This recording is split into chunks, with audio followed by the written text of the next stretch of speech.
Hi, my name's Anna and this is where I share my making, predominantly knitting as well as some sewing, crochet and whatever else takes my fancy. It has been a while and I feel very out of practice at filming these. I think the last time I filmed a video we had just been to Wonderwool and I was about to head over to Bristol to the Big Flock to help out on the yarn story stand, and then after that life just kept going, kept coming, kept going, and it's been busy, but I am looking forward to showing you what I've been making. I've got quite a lot of finished objects which I was surprised by when I came to put them all together for this video, and it's also been my birthday since we last filmed, so I've got a couple of gifts that I received that I wanted to share, and then a little bit of what I'm currently working on, but I think the video after this one will be a little summary of sort of future projects and planning ahead as to what I'm going to make, because I feel like now I've finished a whole load of stuff, time to start some new things, which is always exciting. Went to the Big Flock to help out on the yarn story stand. It was a really lovely show, really like super well organised, really. Very well organised by John and Claire of Bird Street Yarns, and the venue was perfect, really spacious, very accessible, and a really well curated show, nice mix of vendors. I did pick up a few things, but they are packed away, so I will show you those as and when I get to them in the coming months. Also, since I last filmed, the subscribers to this channel have been creeping up and we are now at 100 subscribers, which I know in the grand scheme of things is tiny, but it's a very exciting number to hit. Perhaps making no videos is the way forward. Hopefully it doesn't go down once I upload this one. But yeah, that was really lovely to see. It's not really why I do it. I mainly just enjoy sharing what I've made, and it's sort of a nice record for me to keep, and yeah, the fact that other people seem to enjoy it as well is a really lovely bonus. So thank you for watching, and hello if you're new. So yeah, we'll just get cracking, I think, otherwise I will waffle for far too long. So I'll start with some things that you may have seen in previous videos that I've been working on. The first thing, I will say, I'm really sorry, it's a little bit crumpled, so I will put in a picture, but it is this jumper, which is the Long Weekend by Erica Knight, and this is done in Woolcott Yarns Origin in the colour Juniper. So it's got these fabulous balloon sleeves, a nice rolled neck, and I knit this to take to Big Flock as a sample. The weather was unusually warm, so I didn't actually wear it for the show because I would have boiled, and that's also why I'm not trying it on today. I've had to shut all the windows because otherwise it's a bit noisy, but it is warm again. Not complaining, could just do with a little bit of rain for the flowers. But yeah, very happy to have this finished. I think I will go back and add just a couple of inches to the length of the body. I think I was a little bit hasty in casting off just to make sure it was done in time for the show, but yeah, lovely yarn, and I think come autumn this will get an awful lot of wear. Yeah, if you want to know more about that, I've talked about it in quite a few of the previous videos. Next thing to show you, I think I have shown on here, if not I put up a little work in progress picture on Instagram, is this lovely embroidery, which I loved. I've done a fair bit of cross stitch, but I've never done a full embroidery panel before, so it was nice to try something new, and it's on this really lovely linen. So I picked this kit up at Woolly Good in Edinburgh, and I will pop the details of the lovely lady that designs and makes these on the screen. So you got given the outline and the colour palette and a sort of suggested stitches and suggested colour placement, which I did just stick to because I didn't want to have to think about it. And then you sort of go around filling it in and the design was on a sort of washable transfer. So once I finished all the stitching, wash that away and you're left with this beautiful embroidery panel. I'm hoping you can see some of the details there. But yeah, I'm really chuffed with it. I really enjoyed it. I found it very relaxing. I think partly because I did just do as I was told and follow the colours and everything. I've now got to decide what I'm going to do with it though, because the original kit is designed to be sewn up into a drawstring bag, but I almost think it's too nice for that, because it would be quite a lightweight bag. It wouldn't, I don't know.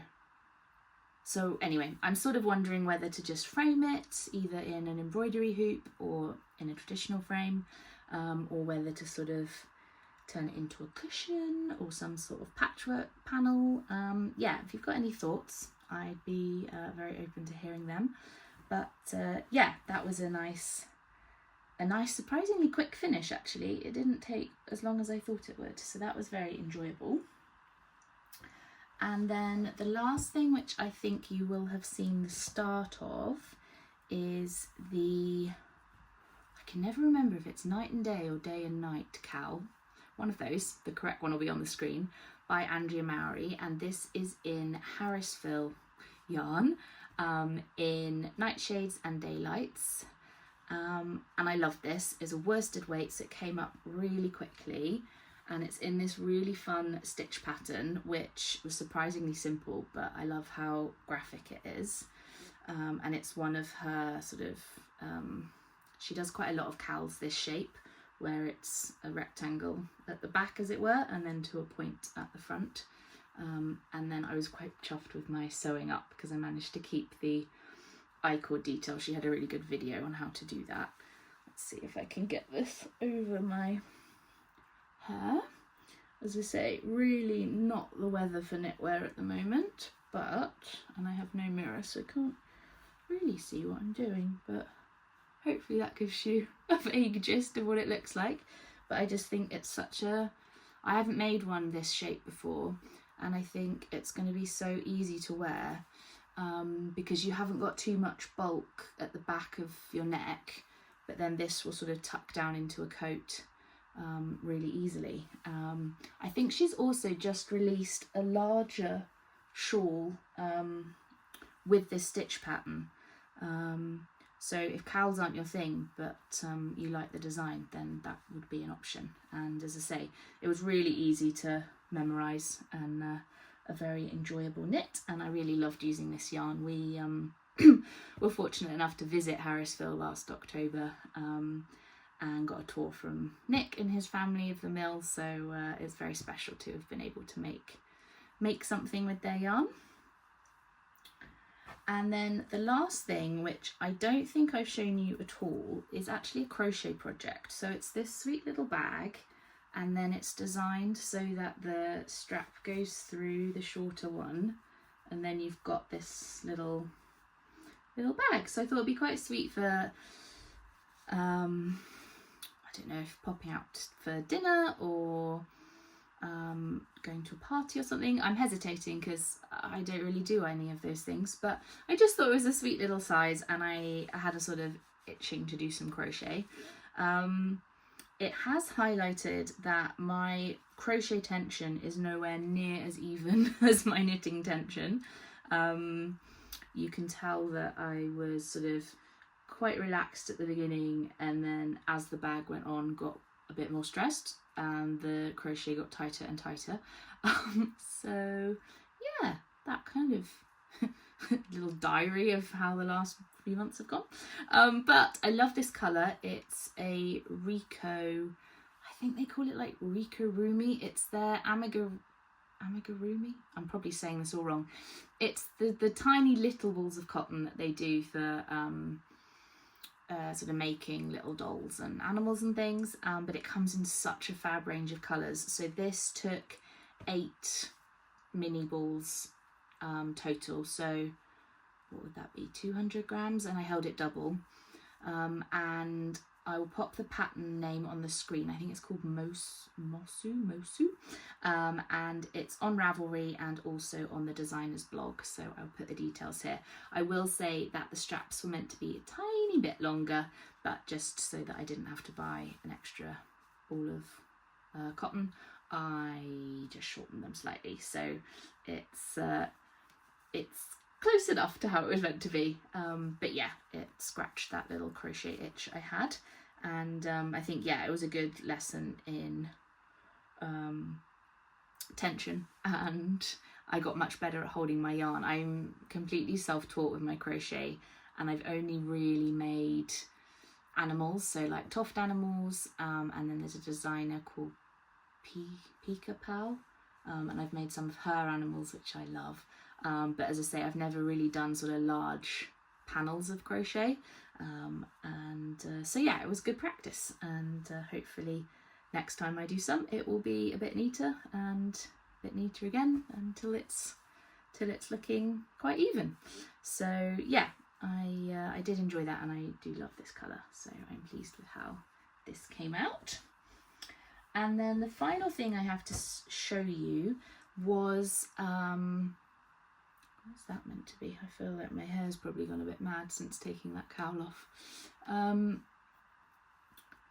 Right, final thing to show you that I finished is slightly different. It's this, it's like a little book pouch, so just to sort of keep books safe when you're travelling. It's actually a present, so I've just borrowed it back to show you. But for my birthday, I treated myself to a new sewing machine. I still have my grandma's vintage sewing machine, which I make the project bags on, and I love that machine. It's completely, what would you say, there's no digital elements to it, it's all mechanical. It's electric, but there's no like digital display or fancy stitches. It just does straight and zigzag, and it's what my grandma taught me to sew on, so I love it and I will never get rid of it.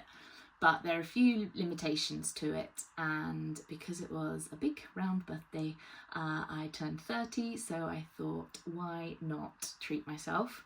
I say that really blasé. I went back and forth for months trying to decide whether to or not, but I'm so glad I did.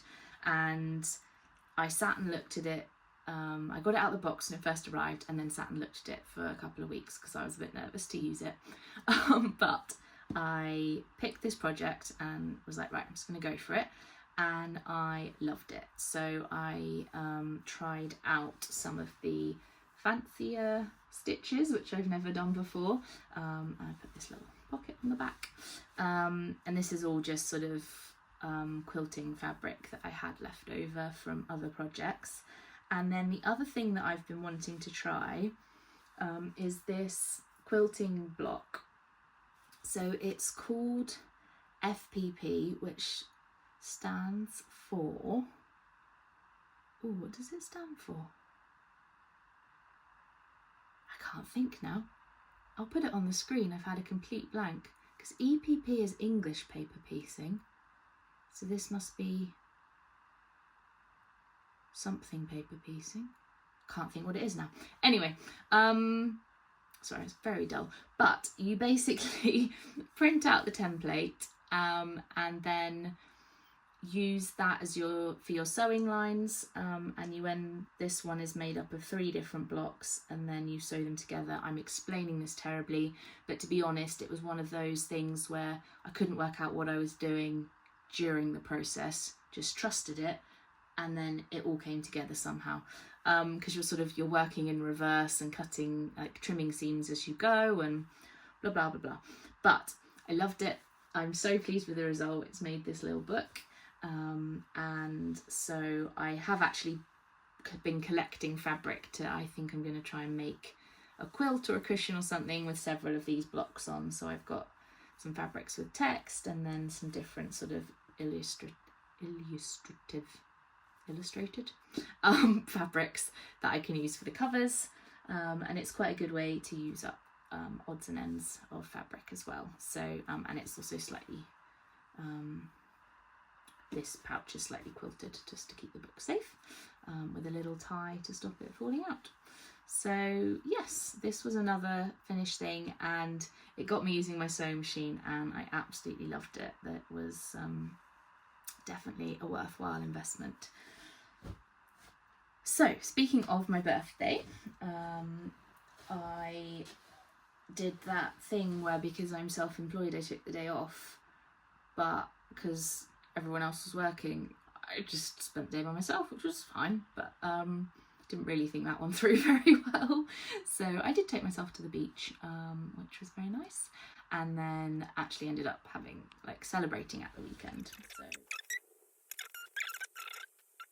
yeah, so what I've just edited out is some like weird little ramble about birthdays and how they're a bit odd and a bit anticlimactic, but in the end, nice to get old. So not that I'm that old, but anyway, moving on, so I don't have to edit all this out. A couple of lovely gifts I received.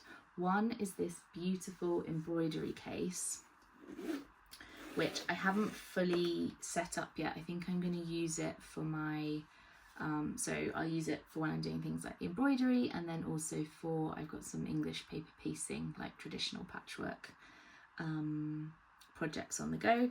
So it's got these lovely lining to begin with, and then it's got little elastics to keep things in. It's got this board, so I've got some pins and bits in these, and then on the back of this some more elastics to keep things safe, and then it's got these lovely little compartments, and this one, I don't know how well I'm showing you this, has a little pin cushion built in, so it's really thoughtfully designed, and just one of those like special things that I will keep forever. I'm sure how I use it and lay it out will change as I use it more, but yeah, that's very special. So that was a lovely present. And then the other two things are books. So one of them was I asked for, and it's called Piece by Piece by Lauren MacDonald. So firstly, how great is the cover?